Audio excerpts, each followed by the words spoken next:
Savoir et comprendre les plus récentes nouvelles qui nous touchent.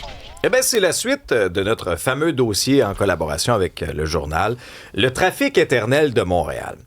Et il y a vraiment des témoignages aujourd'hui de gens là, qui font tout pour éviter de venir à Montréal, de se sacrer dans les bouchons de circulation. Des gens aussi qui adorent Montréal, mais qui la quittent parce que c'est devenu infernal. Je sais pas pour vous, mais quand je lis le dossier du journal de TVA de Cube ici, ça me fait sentir deux émotions. Il y en a une qui fait comme « Oh mon Dieu, c'est déprimant, c'est débile ». Une autre qui vient me prendre en disant « Je suis pas tout seul, hein. Je suis pas tout seul à vivre des situations de frustration comme celle-là. » C'est beaucoup de solidarité qui vient. Hier, là, c'était bouché. Là. À 11h le soir, impossible de circuler dans Montréal. Oui, parce que t'es sorti hier, t'es allé voir un spectacle oui. À l'extérieur de l'île, donc t'es sorti du périmètre. Je suis allée dans le nord. Oh, quelle erreur. Oui. Mais quelle erreur. Venant du nord, c'était bloqué. La 15 Sud, près de Royalmount, là, c'était fermé. Puis les détours n'étaient pas clairs. Oui, et puis il y avait du monde, là, comme s'il était 17h. Ouais, alors ça crée des situations comme celle-là, puis c'est à cause de ces situations en question qu'il y a des gens qui décident justement de quitter Montréal. Là. Le cas d'André Tessier, par exemple. Maintenant, il est rendu à Saint-Hubert, à Longueuil, parce que lui, il a toujours grandi et aimé dans Montréal. Il était dans Maisonneuve, il a vécu à Rosemont, à Saint-Léonard. Mais là, il dit, regarde, c'était trop de trafic, ça nuisait à ma qualité de vie. Il dit, je suis allé une fois à Montréal pour un rendez-vous, puis ça m'a pris 25 minutes à aller, 1h35 revenir. Il dit, oublie ça. Et même qu'il y a des gens qui, par exemple, comme Stéphane Daou, vont offrir, eux, des rencontres d'affaires à l'extérieur de l'île. Ils vont dire, regarde, si on se rencontre là, à la place à Berthierville, moi je suis à Shawinigan, on se rencontre à Berthierville, je vous paye l'essence, je vous paye le repas, tout ça pour pas que j'aille à me rendre à Montréal, là, regardez, je m'occupe, tout frais payé, venez me rencontrer, on va au resto. Pourquoi? Ben, il dit, sinon, c'est parce que c'est 3 ou 4 heures de ma vie que je perds dans cette journée-là. Il dit juste en productivité, je suis mieux de pas aller à Montréal. Je vais sauver de l'argent même en payant tout ça à d'autres. Puis ça, c'est un cas de quelqu'un qui est né à Montréal, qui trouve que c'est une très belle ville, qui adore ça, et qui dit il y a une taxe d'entrée à Montréal, c'est minimum 1 heure de trafic. Et c'est plein d'autres cas qui sont rapportés comme ceux-là, de gens qui vont devoir aller travailler à Montréal, qui vont perdre des heures aussi de leur vie, puis même de Montréal à Montréal, vont avoir du trafic. Mais ça, c'est de la charge mentale, puis on ne peut plus juste dire c'est le matin. Tu sais, on parle des heures de pointe, matin-retour, ouais. C'est pas vrai. C'est tout fini. le temps, finalement, n'importe quand. Non, c'est ça. C'est sans cesse. Moi, je continue de croire qu'une bonne partie du trafic est créée parce que, de un, on ne sait pas travailler, puis de deux, on le crée par toutes sortes de situations, entre autres, les chantiers fantômes, mais aussi quand on regarde le trafic là, vraiment là, sur l'île, là, dans les artères principales, secondaires, là, j'exclus, exemple, des carrés métropolitaines, là, mais où il y a des lumières. La synchronisation des lumières. Moi, ça, je continue de croire qu'à Montréal, on est en retard sur bien des endroits. Et d'ailleurs, dans le journal, on a le témoignage de Lynn Jacques, de Mio Vision, à qui on va parler d'ailleurs aujourd'hui. Et elle va aussi dans la même direction. Elle, ce qu'elle dit, c'est le Québec accuse un retard important en la matière, notamment là, de connecter les intersections avec l'intelligence artificielle, gérer le trafic en temps réel. Et la compagnie ontarienne estime que, par exemple, un système intelligent de gestion de la circulation, savez-vous de combien pourrait améliorer la fluidité du trafic? Je suis curieux. De 26 à 30%. C'est énorme. Juste en coordonnant mieux les choses, en synchronisant les lumières. Puis on l'a vu à Trois-Rivières et Sherbrooke, c'était la même chose sur les artères. Puis en synchronisant les lumières, ça a changé bien des affaires. Je comprends. Alors, en économie de temps, là, dans un trajet, ça pourrait représenter, disons, un trajet qui prend 1 heure, tu pourrais sauver 18 minutes. Alors, c'est là que je vous dis, tu sais, l'intelligence artificielle, on est en 2026, là, des outils technologiques, on en a plein, là. D'ailleurs, il y a Pierre de Saint-Lazare qui nous écrit « Bon matin à l'équipe, j'ai quitté Montréal pour 2 raisons. La circulation et Valérie Plante. » Et où? C'est très drôle. Il y en a beaucoup encore, hein? Un héritage qui peut faire mal. Non, c'est ça. Alors, vous comprenez, 2026, on est là-dedans, là. Tu sais, la technologie, ça existe. Il faut juste se donner la peine de le faire. Puis après ça, c'est le volet technologique. Après ça, l'autre volet, la fameuse escouade mobilité, là, Immobilité Montréal, on l'a un peu taxé de ce sobriquet-là parce que ça en était complètement ridicule. Ben, un chantier fantôme, là, ça devrait être tolérance zéro à Montréal, puis pas juste une petite tape ses doigts, là. Sors-les ton pad, là, puis donne-y un gros ticket, là. Vous êtes bon à Montréal pour nous donner des contraventions de stationnement, là, à chaque coin de rue, là, dans vos signalisations pas claires, là. Commencez donc là, par arrêter d'écœurer le monde, là, OK? Puis prenez le taureau par les cornes, là. La base du problème, en tout cas, un des aspects de ce problème-là, c'est les Christie de chantier fantôme. Ah bon, moi, il n'y a rien qui m'arrache plus que ça. Là. Tu sais, tu vas mettre des cônes sur à peu près 500 mètres, là, il se passe absolument rien. Tu vois pas un chat travailler. Puis pas juste parce que, là, c'est le soir, c'est la fin de semaine. Non, en plein jour. Puis, ce qui est fou, c'est que les deux s'alimentent aussi. Je me souviens des cas, par exemple, quand on réparait des nids de poules en début d'année. Tu sais, des cas des travailleurs pour Montréal qui devaient aller chercher leur bitume, là, OK? Le bitume chaud pour venir patcher des nids de poules puis faire des travaux. Ils devaient aller chercher ça à Laval. Oui. Ça leur prenait genre 2 heures de trafic. Ils revenaient, 2 heures, 2 heures et demie. Ils perdaient 2 heures et demie de leur journée parce que, pour une raison obscure, le bitume de Laval avait gagné un appel d'offres. Puis là, tu le mets dans ton affaire. Puis là, après ça, il faut aller reporter le camion. 1 heure et demie de trafic. Mais tu sais, l'un alimente l'autre. Là. Tu sauves du trafic, tu vas sauver du temps de construction puis aussi. Le plan d'Alex est bon parce que s'il y a une chose qui marche à Montréal, c'est l'étiquette. Ah donc oui, non, ça, on ils pourrait sont être performants. Ça, ils sont là, impeccables. Honnêtement, là, impeccable, une productivité de 100% pour y avoir goûté à quelques reprises quand nos anciens bureaux étaient au centre-ville. Là. J'ai beaucoup contribué Merci, Alex, à l'amélioration, à l'amélioration de la ville. Ah oui, j'ai fait des beaux dons volontaires de 100 piastres de la fois. Là. T'as le cœur sur la main. Ah oui. Le cœur sur la main. C'était vraiment là, fantastique. Une belle époque. Sommet de Trump contre le terrorisme d'extrême gauche.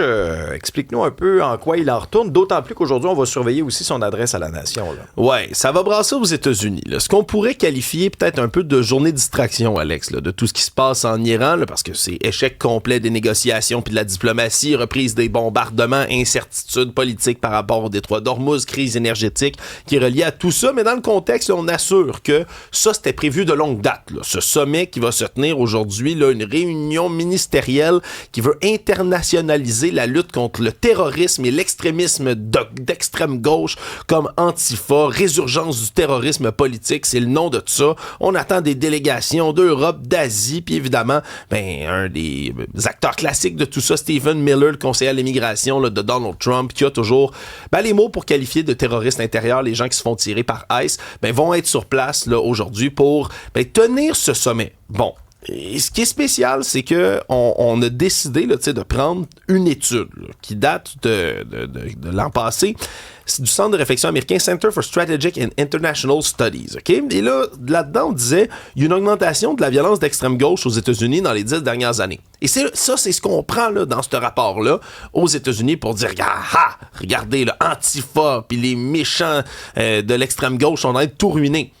Mais dans l'étude, il est aussi écrit que ça a augmenté par rapport à des niveaux qui étaient extrêmement bas et que c'est vraiment, vraiment inférieur au niveau historique de violence qu'on voit d'attaques d'extrême droite et d'attaques djihadistes en ce moment dans le monde. Donc, on a comme décidé de prendre à la volée les éléments qu'on voulait dans cette étude-là puis d'en faire un sommet international. Le truc, c'est que des mouvements comme ceux-là là, d'extrémistes, l'extrême gauche, ça existe. Je suis pas en train de vous dire le contraire. Mais Antifa, là, c'est pas un groupe terroriste international. Antifa, c'est une idéologie qui est complètement déstructurée, et il n'y a pas des gens qui se regroupent là, dans des centres pour faire comme une espèce de réseau international antifasciste. C'est pas ça le concept, l'idéologie du mouvement. C'est des gens qui s'affilient à une idéologie en ligne puis qui des fois vont faire des actes isolés. Mais de qualifier ça de groupe terroriste, c'est mal même comprendre. Selon tous les experts qui étudient ces choses-là, c'est mal comprendre qu'est-ce que c'est le mouvement antifasciste. Dans ça, là, même gauche-droite, extrémiste d'un bord puis de l'autre, puis tous ces termes-là, il y a beaucoup de galvaudage. Oui, absolument. Extrême gauche, extrême droite, c'est très mal compris. Là. On se donne des étiquettes à tort et à travers. On se souviendra rapidement que Magali Picard a traité le gouvernement Legault de fasciste. Là. Tu sais, à force de galvauder les termes et de les utiliser à toutes les sauces, maintenant, ils perdent leur sens. Ben c'est dès que quelqu'un est contre toi, t'es extrême quelque chose. Oui, ça nous rappelle des beaux souvenirs, ça, Magali Picard à Cube. Vous pouvez revoir ça, réentendre ça. Aussi. Je sais pas, à chaque fois qu'on reçoit des leaders syndicaux, Mario et moi, ça vire mal. Il se passe quelque chose. Je sais pas pourquoi. C'est peut-être nous autres. C'est peut-être ça. Mario et moi. Ça doit être la faute de Mario et moi. C'est toujours la faute de Mario et moi. Ben oui, puis les auditeurs. Non, mais ça, on ne l'a pas laissé passer. Non. Ça, c'est une chose, nous, là, c'est facile. Là, commencer à insulter notre monde, là, ça passera pas. C'est non. J'ai quand même hâte de voir le discours à la nation du président américain ce soir, parce que c'est pas la première fois qu'il donne ce rendez-vous aux Américains. Puis là, on s'attend, par exemple, il va bien parler du Moyen-Orient, je peux pas croire. Non, là, ce soir, une grande annonce sur les élections et la fraude électorale. Ben, il met la table, je veux dire, c'est très clair, puis ça va être, moi je vais le suivre avec énormément d'attention aujourd'hui. Pourquoi? Ben parce que les élections de mi-mandat s'en viennent. Les midterms américains, ça va être crucial pour déterminer à quoi ça va ressembler la deuxième moitié du mandat de Trump. Puis en ce moment, selon les sondages, les républicains, ça va pas bien. Alors, regarde, un chiffre important, OK? Sa cote de popularité, présentement, elle est en dessous des 40% d'appui. Ça survient dans un moment où, là, il y a toutes sortes de critiques avec le Moyen-Orient. Ce qui devait être juste une petite escapade, un petit crochet, finalement, s'éternise. On n'est plus capable de sortir de ça. D'ailleurs, le ton continue de monter. L'Iran a menacé de réduire à néant les infrastructures un peu partout dans la région si les États-Unis attaquent. Alors, on est loin d'une désescalade. Après ça, tu as eu l'histoire de ICE dans le Maine au cours des derniers jours. Bref, la pression, elle est très forte, là. Pour le président américain actuel, il va assurément tenter de faire diversion ce soir. Oui, bien, surtout de mettre la table. Connaissant le livre de jeu de Donald Trump, il va dire que d'avance, les élections de mi-mandat vont être truquées, qu'il va y avoir plein de fraudes, que les démocrates vont tricher parce qu'il s'attend à perdre. Donc, d'emblée, va dire que ça va être de la triche. Salle culturelle, Isabelle, t'es sortie hier soir. Hein? Oui. T'es sortie hier soir. Tu nous parlais en début là, de ton escapade dans le trafic en revenant, mais c'était pour une bonne raison. C'était pour aller voir Boulevard Pérusse qui était présenté au théâtre Lionel Gault. Je ne pouvais pas rater François Pérusse, même si c'était pour sacrifier des heures de sommeil. En plus, François Pérusse était là hier. Boulevard Pérusse s'est présenté tout l'été là-bas à Sainte-Thérèse. On est dans l'univers de François Pérusse. Il faut connaître les codes. Donc, on est dans l'absurde. C'est un peu matérialiser le monde de François Pérusse sur scène. On entend sa voix à certaines occasions, mais c'est des comédiens qui sont sur scène. Il y a Ève Landry, entre autres, qui est là. Martin Héroux, qui, je trouve, c'est pas nommé comme ça, mais on dirait que c'est François Pérusse sur scène. La façon dont il bouge ou comment tu peux imaginer un sketch, on dirait que c'est lui. Eric Preach est là-dedans, Philippe Racine aussi, Marie-Ève Trudel. On est au début dans une espèce de sketch où les comédiens se rendent compte qu'ils sont dans une espèce de général, puis François Pérusse les ramène à l'ordre constamment. À un moment donné, ils se mettent à chanter, puis il est comme on n'est pas dans une comédie musicale. Et là, il y a un pianiste qui arrive. Amenez-vous-en au texte, parce que c'est un boulevard. OK. Excusez, T'es qui, toi? parce que je suis le pianiste, là. Ben oui, c'est le pianiste, là! C'est parce qu'il n'y a pas de pianiste sur ce show-là. Voyons donc, j'ai refusé plein de shows avec Elton John pour jouer ici, là.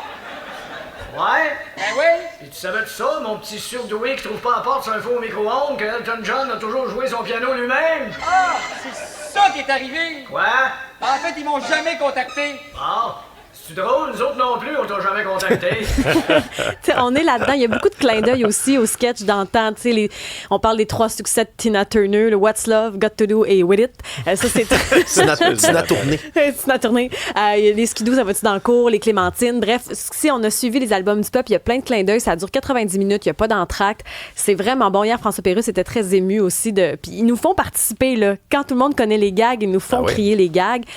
On ne sait pas ce qu'on regarde vraiment, mais ça fonctionne. Il faut connaître les codes de François Pérusse. Puis après ça, il y aura une tournée partout à travers le Québec. Je suis curieuse de voir si les gens ont aimé ça. Moi, j'ai adoré. C'est bien ça. Et au sport, la Coupe du Monde, c'est un autre miracle signé Messi. C'est complètement fou, sincèrement, ce que les Argentins font dans cette Coupe du Monde-là, parce que ils ont comme frôlé la catastrophe contre le Cap-Vert en 16e de finale, contre l'Égypte en 8e de finale, contre la Suisse en quart de finale. Chaque fois, remonter une extrémiste, des beaux buts, Lionel Messi qui fait des petits miracles, puis on réussit à l'emporter. Hier, on est en demi-finale contre la puissance anglaise.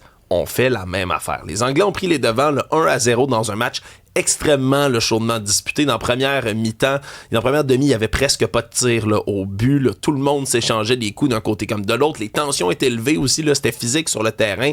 Il y avait toutes sortes d'empoignades puis d'engueulades. Et finalement, 1-0, les Anglais, on arrive vers la fin du match. Et là, dans l'espace de 10 minutes, Lionel Messi qui fait pas de but, mais les 2 passes complètement décisives pour permettre aux Argentins de l'emporter finalement, d'égaliser tout d'abord. Puis à la 92e minute après ça, une tête qui rentre dans le but du côté de Lautaro Martinez sur une belle passe de Messi. Donc là, les records, je ne vais pas vous les nommer, mais continue à s'accumuler pour Lionel Messi. 33 matchs en Coupe du Monde, c'est le record absolu déjà. Premier joueur sud-américain à disputer 3 demi-finales depuis le début de l'histoire de la Coupe du Monde. Bref, c'est signé Messi qui, on ne sait pas s'il est à son dernier mondial à 39 ans, mais là, ils vont aller rencontrer dès dimanche pour le match ultime l'Espagne qui ont toujours accordé, je le rappelle, un seul but dans tout le tournoi. Ça va prendre toute la magie de Messi. Son favori, l'Espagne. c'est une machine de soccer. C'est vraiment, vraiment quelque chose. Les regarder aller. Mais encore une fois, les Argentins qui sont les champions en titre, là, pourraient devenir juste la deuxième équipe comme elle l'a emporté, la deuxième depuis le Brésil à avoir 2 Coupes du Monde de suite. Puis ça, c'était dans les années 50-60. Alors, on pourrait réaliser tout un exploit de leur côté.